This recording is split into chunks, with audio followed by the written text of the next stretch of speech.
تو میں نے کانشیسلی ان لوگوں کو کال کر کے معافی مانگی جن کے ساتھ بھی میں نے جو بھی بات ہوئی تھی.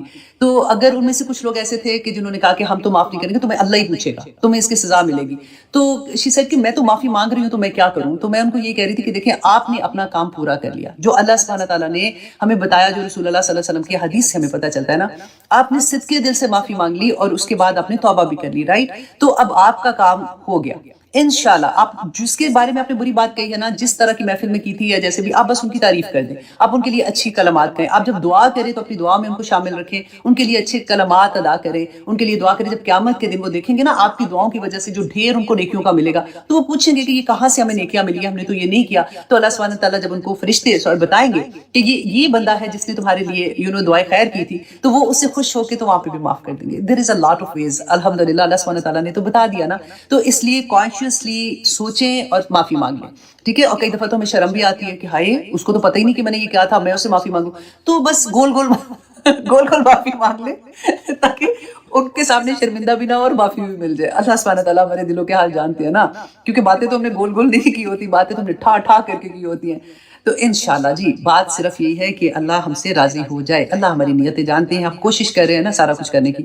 اب حج میں سے جو پورے حاجی جب واپس آتے ہیں تو کیا چیز لے کے آتے ہیں اور کس چیز کی وہاں پہ پریکٹس ہوتی ہے اور کس چیز کی واپس زندگی میں آ کے پریکٹس ہوتی ہے. آپ نے دیکھا ہوگا کہ جب نئے نئے حاجی واپس آتے ہیں تو الحمدللہ بہت سے لوگوں کی زندگیاں واقعی بدل جاتی ہیں. جو پہلے نماز نہیں پڑھتے تھے الحمدللہ وہ نمازی بھی ہو جاتے ہیں. عورتوں میں سے بھی آپ دیکھو کہ بہت سی عورتیں حجاب لینا شروع کر دیتی ہیں. لیکن میں وہ تانے کے لیے نہیں آنیسٹلی کہہ رہی، میں جسٹ ایسے کہ یہ ہوتا ہے کہ کچھ دیر کے بعد جب وہ رنگ اترتا ہے تو پھر وہ اتار بھی دیتی ہیں اسی زور و شور سے. بس اللہ سبحانہ تعالیٰ ہمیں توفیق عطا کرے کہ ہم جم جائیں، جو ہم کر کے آئیں وہاں پہ جو وعدے کیے ہوتے ہیں اس پہ ہم جم جائیں. تو جیسے میں یہ لیکچر تیار کر رہی تھی نا تو میں سوچی تھی کہ جیسے آدمی جب واپس آتے ہیں، بہت سے لوگ ہیں تو ہم کہتے ہیں نا حاجی صاحب، کہ ان کو تو ہم حاجی صاحب کہتے ہیں، تو عورتوں کو ہم کیا کہتے ہیں؟ وہ بھی تو حج کر کے آتی ہیں. لیکن یہ مجھے نہیں سمجھ آئی تھی. میں بڑا سوچا، میں نے کہا حاجن صاحب تو کوئی بھی نہیں، حاجن تو نہیں کہتے، وہ تو میں نے نہیں آج تک کسی کو سنا. لیکن حاجی صاحب تو پکے ہو جاتے ہیں نا، ان کے تو نام ٹیگ لگ جاتا ہے کہ یہ حج کر رہے ہیں. تو اب یہ مطلب بیسیکلی اس کا مقصد کیا ہوتا ہے، میسج کیا ہوتا ہے کہ نو یہ شریف ہو گئے، یہ اب ٹھیک ہو گئے. اللہ اکبر. اچھا جی، اب دیکھیے کہ انسان کے نیک اعمال اللہ کے ہاں اس وقت قابل قبول ہوں گے جب وہ سنت کے طریقے پر، رسول اللہ کی سنت کے طریقے پہ ہوں گے. جو سنت کے مطابق نہیں ہے وہ قبول نہیں ہے. اب دیکھیں نیک عمل تو مسلمان بھی کرتے ہیں، کافر بھی کرتا ہے، یہودی بھی کرتے ہیں، مشرکین، مطلب سارے کرسچنز ہیں، ہر کوئی نیک عمل کرتا ہے. لیکن قبولیت کس کی ہے؟ جو سنت رسول کے مطابق عمل کرے گا. کیسے؟ اب دیکھیں جیسے قرآن میں اللہ سبحانہ تعالیٰ نے اقیم الصلاۃ کی بات کہی ہے. 5 نمازوں کا ایکچولی اگر ہم کہیں نا، ہم ایک تفسیر میں نکالتے ہیں، لیکن اگر دیکھیں کہ اللہ سبحانہ تعالیٰ نے اس طرح سے 5 نمازوں کا کہا ہے یا وقت کا بتایا تو وہ تو نہیں ہے پراپر طرح سے نا. ہمیں کس نے بتایا؟ رسول اللہ صلی اللہ علیہ وسلم نے بتایا تھا. اور اگر ہم یہ سوچیں کہ نہیں جی یہ نماز کوئی بات نہیں، ابھی تو میں نہیں ہے تو میں یہ عصر کے ٹائم پہ پڑھ لوں گی، عصر کی میں مغرب کے ٹائم پہ پڑھ لوں گی، تو وہ قبول ہوگی؟ نہیں ہوگی نا. اسی طرح سے وضو کا طریقہ، ہم کہیں جی نہیں کیا ہے، صاف ستھری تو ہوں میں، تو میں نے کیا کرنا ہے، میں اس طرح کا وضو نہیں ہے تو میں بس ہاتھ دھو کے میں وضو کر لیتی ہوں، تو وضو ہوگا؟ نہیں ہوگا. ہر وہ طریقہ، ہمیں تو ہر طریقہ جو رسول اللہ نے بتایا ہے نا، اگر ہم سنت پہ عمل نہیں کرتے تو پھر وہ ہماری مرضی کی جو نیکیاں ہوں گی وہ اس طرح سے قبولیت ان کی نہیں ہے. اور دیر از اے لانگ لسٹ اگر آپ اس کو دیکھیں. اب کیونکہ میں نے آنا ٹاپک پہ حج کے ٹاپک پہ، اس لیے میں اس کو زیادہ الیبریٹ نہیں کر رہی ہوں. انشاءاللہ جہاں پہ آئے گا تو میں آپ کو ڈیٹیل سے بھی بتا دوں گی، کیونکہ جب ہم ورڈز میں سنتے ہیں نا تو ہم اس کو ریلیٹ کر سکتے ہیں، پھر ہم کہتے ہیں ہاں واقعی یہ تو میں ایسے سوچ رہی تھی، یا ایسے واقعی ایسی بات ہے. تو اب دیکھیے کہ حج پہ جب حاجی جاتے ہیں 8 ذی الحج کو، آپ دیکھیں کہ وہ کیا کہتے ہیں کہ مسجد حرام کو چھوڑ کر مینا میں خیمہ زن ہو جاتے ہیں. ٹھیک ہے، اب دیکھیے کہ خانہ کعبہ میں ایک نماز پڑھنے کا کتنا، 1 لاکھ سے بھی زیادہ نماز پڑھنے کا ثواب ہے نا. تو اتنا بڑا ثواب خانہ کعبہ میں نماز پڑھنے کا، تو ہم وہ جگہ چھوڑ کے مینا میں کیوں آ کے خیمہ لگا کے بیٹھ جاتے ہیں؟ کیونکہ رسول اللہ صلی اللہ علیہ وسلم نے ایسے ہی کیا تھا، اس لیے ہم کرتے ہیں. اب دیکھیں مینا میں ہم پہنچتے ہیں تو 9 کی صبح کو، 9 ذی الحج کو فجر کی نماز کے بعد ہم وہاں سے نکل کے کہاں جاتے ہیں؟ عرفات میں جاتے ہیں. عرفات میں کیوں جاتے ہیں؟ دیکھیں آپ مینا اور عرفات میں کوئی اتنا بڑا فاصلہ نہیں، وہی زمین ہے، وہی آب و ہوا ہے، وہی سارا کچھ ہے نا. تو وہاں سے خیموں سے نکلتے ہیں، وہاں جا کے ہم بیٹھ جاتے ہیں اور عبادت کرنے لگ جاتے ہیں، عبادت کا دعائیں مانگتے ہیں نا. تو وہاں پہ ہم کیوں کرتے ہیں؟ کیونکہ رسول اللہ صلی اللہ علیہ وسلم نے ایسے ہی کیا تھا کہ وہ فجر کی نماز کے بعد عرفات کے لیے نکلے تھے. اب دیکھیے وہاں پہ ہم جاتے ہیں، یہاں سے تو ہم عبادت کرنے جاتے ہیں نا، اتنا دل میں جوش جذبہ ہوتا ہے کہ ہم نے یہ کرنا ہے، ہم ایسی عبادت کریں گے، ہم نمازیں پڑھیں گے، نوافل پڑھیں گے. اچھا وہاں پہ جا کے اب عرفات میں آپ دیکھیے خطبہ سنتے ہیں نا، تو اس کے بعد ظہر اور عصر کی نمازیں اکٹھی پڑھتے ہیں. اب وقت پہ نماز پڑھنے کا تو اتنا زیادہ ثواب ہے، وہاں پہ وہ نمازیں ہم اکٹھی پڑھتے ہیں اور کثر پڑھتے ہیں. کیوں پڑھتے ہیں؟ کیونکہ رسول اللہ صلی اللہ علیہ وسلم نے ایسے پڑھی تھی، ہم اپنی مرضی سے نہیں کر سکتے. اب عرفہ میں آپ سوچئے ہم دعائیں کرنے کے بعد سورج غروب ہونے کے بعد ہم وہاں سے نکلتے ہیں تو ہم مزدلفہ چلے جاتے ہیں رات گزارنے کے لیے. اب سورج غروب ہونے کے بعد اب دیکھیں مغرب کا ٹائم تو عرفہ میں آ گیا، لیکن ہم مغرب نہیں پڑھتے. ایون دو ہم وہاں پہ ادھر ہی ہوتے ہیں، ہم ابھی نکل رہے ہوتے ہیں، لائنیں بنا رہے ہیں، رش اتنا ہوتا ہے، لیکن مغرب نہیں پڑھتے. مغرب ہم جا کے مزدلفہ میں مغرب اور عشاء اکٹھی پڑھتے ہیں. کیوں؟ کیونکہ رسول اللہ نے ایسے کیا تھا. اب ہم کہہ سکتے ہیں کہ جی ٹائم پہ نماز کا ہو گیا تو وہاں پہ بھی کھڑے ہوئے ہیں تو وہاں پہ نماز پڑھ لیں، لیکن کیونکہ میرے نبی نے نہیں کیا تھا، انہوں نے ایسے کیا تھا تو ہم بھی ایسے ہی کرتے. اب دیکھیں مزدلفہ میں کھلا آسمان، کوئی چھت نہیں ہوتی ہے. وہاں پہ جا کے جب حاجی وہاں پہ پہنچتے ہیں مشکل سے جگہ ملتی ہے. اب دیکھیں ہسبینڈ اینڈ وائف ہیں تو وہاں پہ کیونکہ تھکاوٹ بھی اتنی ہوتی ہے. اب ہسبینڈ آپ کے یا تو رائٹ پہ ہوگا یا پہ لیفٹ پہ ہوگا. اب کئی دفعہ ایسا ہوتا ہے کہ آپ کی ایک سائڈ پہ غیر محرم جو بیٹھا مطلب آدمی ہے وہ بھی لیٹا ہوتا ہے، لیکن ایسی وہاں پہ کوئی حالت ہوتی ہے اور ساری جگہ پہ آپ دیکھیں ایسا لگتا ہے قیامت کا نقشہ یاد آ جاتا ہے کہ جس کو جہاں پہ بہت سے لوگ ایسے ہوتے ہیں ان کو پراپر جگہ بھی نہیں ملتی، پتھر ہوتے ہیں نیچے، وہ اپنی پتلی سی جائے نماز بچھاتے ہیں کہ یہاں پہ ہم نے اسی طرح سے لیٹنا ہے اور یہاں پہ آنکھ لگانی ہے، مطلب سونا ہے. اور اس کے بعد آپ دیکھیں کہ تہجد میں آنکھ کھلتی ہے کیونکہ وہاں پہ نیند اتنی پراپر تو آتی بھی نہیں ہے، تو تہجد میں آنکھ کھلتی ہے، لیکن ہم تہجد نہیں پڑھتے.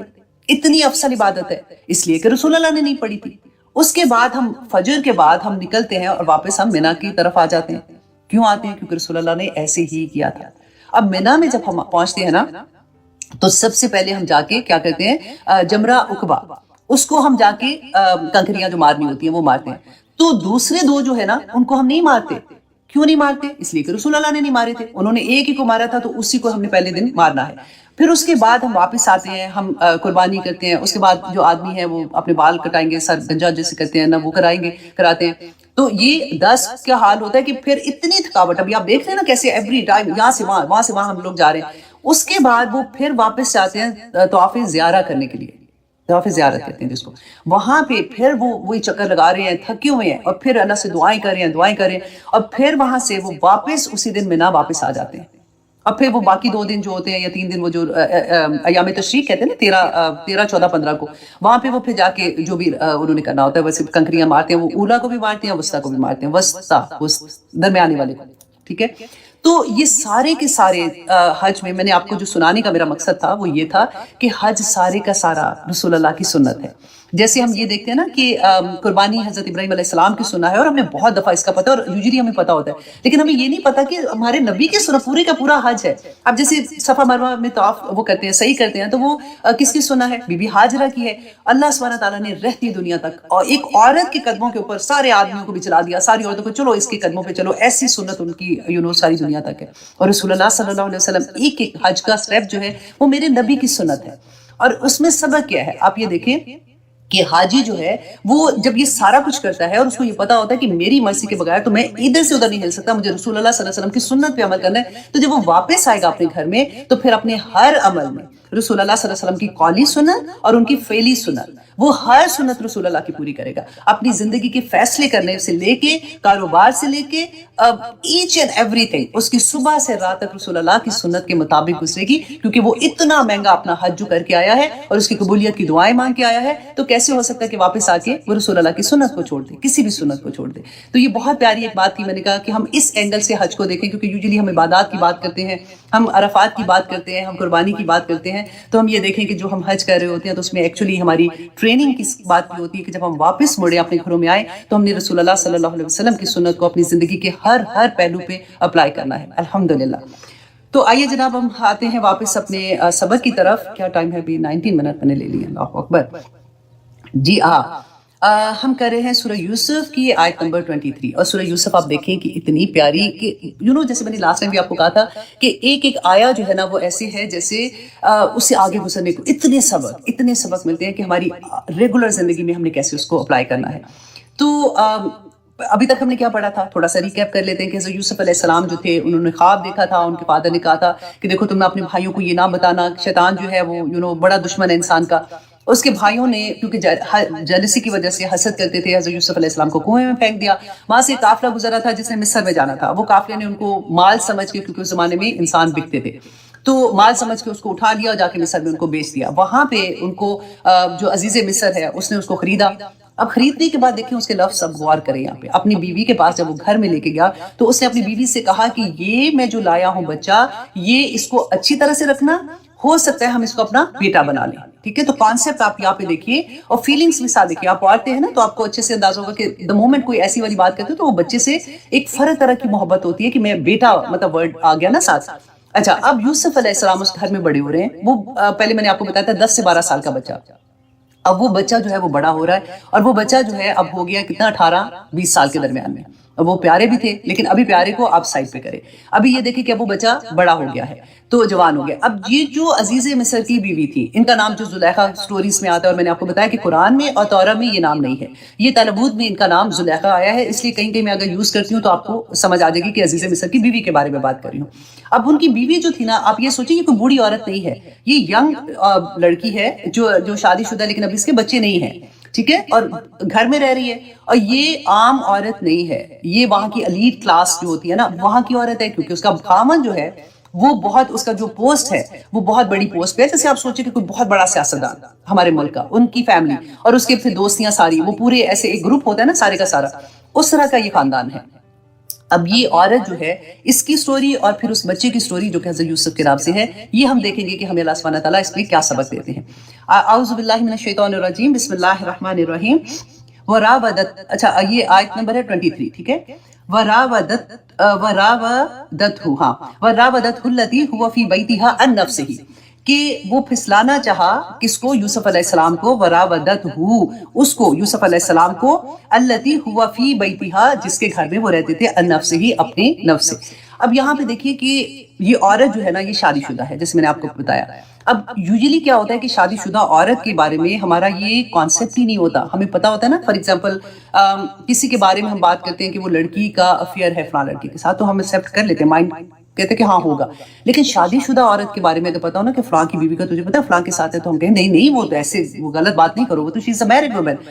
تو یہاں پہ اللہ سبحانہ تعالیٰ نے وہی پاسبلٹی بتائی ہے کہ یہ ہو سکتا ہے، اور ہو کیسے سکتا ہے اور اس سے بچاؤ کیسے کرنا چاہیے، وہ اس آیہ میں اللہ سبحانہ تعالیٰ نے ہمیں بتایا ہے. کیونکہ آپ دیکھیے 5واں سپارہ جو ہے اس کا شروع میں آپ دیکھیے اللہ سبحانہ تعالیٰ نے والمحسنات کا لفظ استعمال کیا نا. یہ سین سے نہیں یا سواد سے ہے. سین سے تو محسن کہتے ہیں نا کہ جو نیکی کرنے والا، جو حق ہے اسے زیادہ نیکی کرنے والا. لیکن محسنات جو سواد کے ساتھ ہوتا ہے نا، اس کو کہتے ہیں جو حصار میں ہوتا ہے، جیسے بڑے کسی قلعے کے اندر محفوظ بیسیکلی. تو اب دیکھیں کتنا خوبصورت لفظ ہے کہ عورت جب شادی اس کی ہوتی ہے نا تو وہ اپنی خاوند کے حصار میں آ جاتی ہے، وہ اس کی پروٹیکشن میں آ جاتی ہے.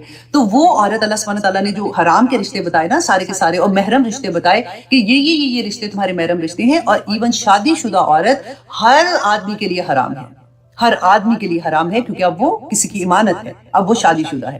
تو یہاں پہ ایک اتنا بڑا ٹائٹل مل جاتا ہے نا، کسی کی بیوی ہے شادی شدہ عورت کا.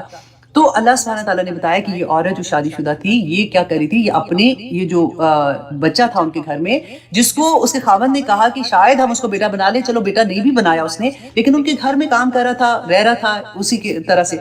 تو اس میں ہمیں کیا سبق ملتا ہے؟ اب دیکھیے کہ گھروں میں آپ ایک اندازے سے آپ یہ سوچ لیجئے کہ جیسے گھروں میں نوکر ہوتے ہیں کئی دفعہ، اسی سے بلکہ مجھے ابھی ایک دم سے میرے ذہن میں کلک ہو رہا ہے کہ میں پڑھی تھی تو مولانا مودودی صاحب، ان کی بارے میں جب ان کی جماعت نے اعتراضات کیے تھے نا، ان میں سے ایک اعتراض یہ تھا کہ ان کے گھر میں جو خنسامہ ہے وہ آدمی ہے.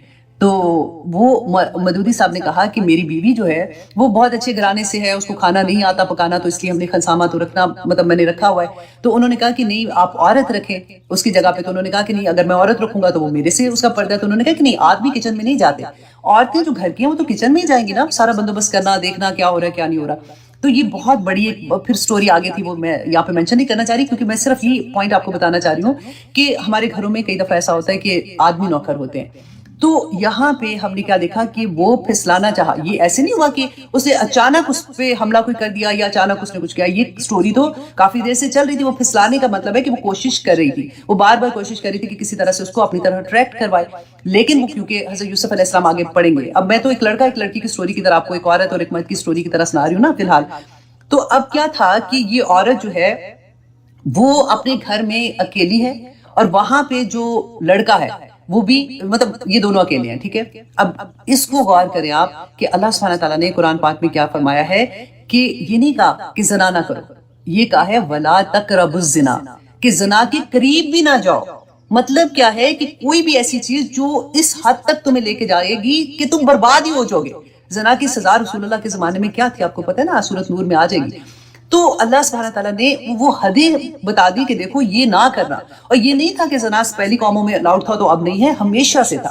تو یہاں پہ اللہ سبحانہ تعالیٰ نے جو ہمیں یہ بتایا کہ گھر کے اندر اگر غیر محرم نوکر بھی ہیں تو ہمیں کتنا کیئرفل ہونا چاہیے. اور وہ کہتی کہ وَرَاوَدَتْهُ الَّتِي هُوَ فِي بَيْتِهَا، یہاں پہ دیکھیے غور کیجیے ہوا فی بیتی. اللہ سبحانہ تعالیٰ نے یہ نہیں کہا کہ عزیز مصر کی بیوی، کہا کہ نہیں اس کے گھر میں رہتا تھا، کیونکہ گھر میں رہنا مینس کہ ان کا وہ اور کوئی جگہ ہی نہیں تھی رہنے کی. وہ ادھر ایز اے غلام آئے تھے نا، تو وہ بندہ جو ہوتا ہے وہ بہت پریشر میں ہوتا ہے. مطلب اس کے لیے برائی سے، اس عورت کے فتنے سے بچنا بہت مشکل ہوتا ہے جبکہ وہ ان کے انڈر ہوتا ہے. یہ اس کی سینٹنس کی ڈیپتھ آپ دیکھیں. اب یہاں پہ آپ دیکھیں پاکستان میں گھروں میں آپ نے اکثر نوکرانیوں کے بارے میں سنا ہوگا. وہ بچیاں بیچاری غیروں کہاں سے آتی ہیں، پتہ نہیں کس مجبوری سے آتی ہیں اور کیوں آتی ہیں، کہ پیرنٹس کیسے بھیج دیتے ہیں. یوزلی آپ دیکھیں وہاں پہ تو ایجنسیز بھی ہیں ایسے کہ مطلب عورتیں ہیں بیسیکلی جن کو گھر کی عورتوں ان کو پتا ہوتا ہے، وہ ان کو کہتی ہے جس ہمارے لیے بھی کوئی لڑکی لا دو کام والی. تو بیچاری گاؤں سے وہ لڑکیاں اٹھا کے لے آتی ہیں، جن کی بھی ہوتی ہے وہ ڈیفینیٹلی پرمیشن دیتے ہوں گے کہ غربت اتنی ہے. تو وہ جس گھر میں آتی ہیں وہاں پہ کیا سچویشن ہے، وہاں کے مرد کیسے ہیں، کون بچے ہیں ان کے، کیا کرتے ہیں، عورتیں کیسے ان کو چھوڑ کے گھر میں اکیلا چلی جاتی ہیں، کیا کچھ نہیں ہوتا. اللہ اکبر. اللہ سبحانہ تعالیٰ نے قرآن پاک میں دیکھیں بیان کر دی. کوئی ماں کیا تربیت کرے گی جو میرا رب ہماری تربیت کرتا ہے کہ اکیلے نہ چھوڑو. اگر اتنی بڑی ذمہ داری کسی بچی کی لے رہے ہو، وہ اپنے گھر میں کام کریے. دیکھیں آئے دن ایک بچی سے میری پاکستان میں بات ہوئی تھی، تو وہ اس سے میں پوچھ رہی تھی کہ تم کیا کرتی ہو، تو اس نے کچھ سٹوریز مجھے بتائیں. تو میں نے کہا بیٹا تو تم نے بتانا تھا مالکن کو. کہتی ہے باجی بتانے سے کیا فائدہ، جہاں بتائیں گے وہاں پہ اپنے ہسبینڈ کو تو وہ کچھ نہیں کہیں گی، ان سے لڑ لوٹ کے بس یہ کہیں گے تو ہمیں مار پڑتی ہے اور گھر سے بھی نکالیں گے اور الزام بھی لگائیں گے، بلکہ چوری کا الزام لگا کے گھروں سے نکال دیتے ہیں. اور اتنا کہیں تو پولیس میں بھی پکڑا دیتے ہیں کہ یہ تو چور تھی، اس نے یہ کیا. کہتے ہیں منہ نہیں کھول سکتے، منہ نہیں کھول سکتے. تو آنکھیں کھولیں ہم اپنی، منہ تو نہیں کھول سکتے. آنیسٹلی یہ اتنی بڑی برائی ہے کہ ہم کنوینئنٹ، ہمیں پتہ ہی نہیں ہوتا. بچیاں جوان بچیاں ہوتی ہیں ان کو ڈرائیور کے ساتھ بھیج دیتے ہیں.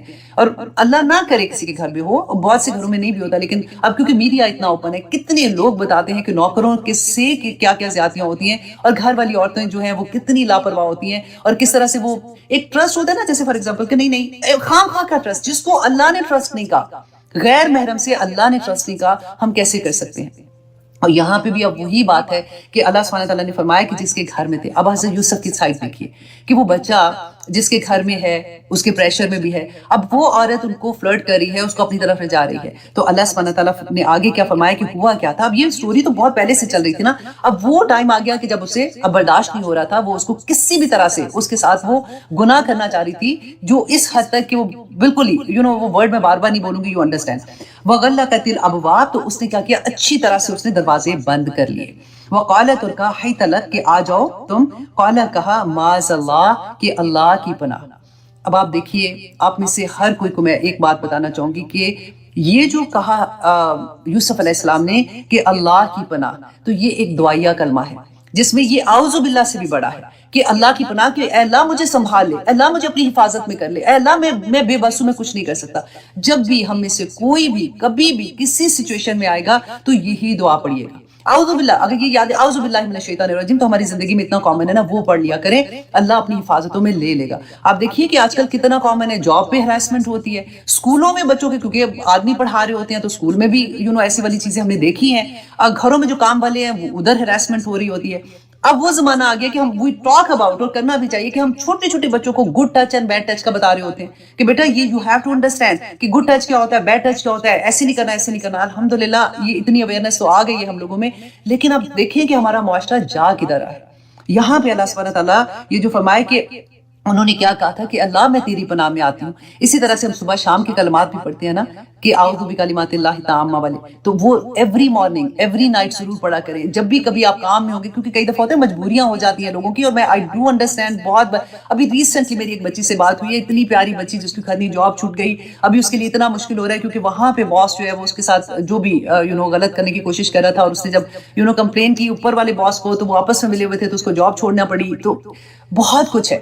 تو اللہ سبحانہ تعالیٰ اپنی حفاظتوں میں رکھے۔ بس یہ والا کلمہ میں نے آپ کو بہت زور سے بتانا تھا کہ کبھی بھی زندگی میں کہیں پھنس جائیں، اعوذ باللہ من الشیطان الرجیم یہ پڑھا کریں۔ ہمیں تو یہ لگتا ہے نا ہم تو اس لیے پڑھتے ہیں شیطان دور ہو، نہیں، اللہ جی مجھے اپنی حفاظت میں لے لیں، یا اللہ میں بہت کمزور ہوں، یا اللہ میں اس فتنے سے نہیں نکل پا رہی ہوں، میں نکلنا چاہتی ہوں، یا اللہ میں پھنس گئی ہوں اس کے اندر، کسی بھی حال میں دیکھیں یہ ایک پکار اللہ سبحانہ تعالیٰ کو، معاذ اللہ، اللہ تیری پناہ، انہو ربی۔ اور اب وہ کیا جواب دے رہے ہیں اس عورت کو جب اس نے کہا کہ آ جاؤ، بے شک ربی میرا رب احسن مثوایا، کہ اس نے مجھے اچھا ٹھکانہ دیا۔ اب اس کی دو طرح کی تفسیر مفسرین کرتے ہیں۔ نمبر 1 جی کہ اگر تو اس نے ربی اس زمانے میں اپنے اس کو بھی کہتے تھے جو جس کا غلام ہوتا تھا نا بندہ، تو اس کے مالک کو بھی ربی کہتے تھے۔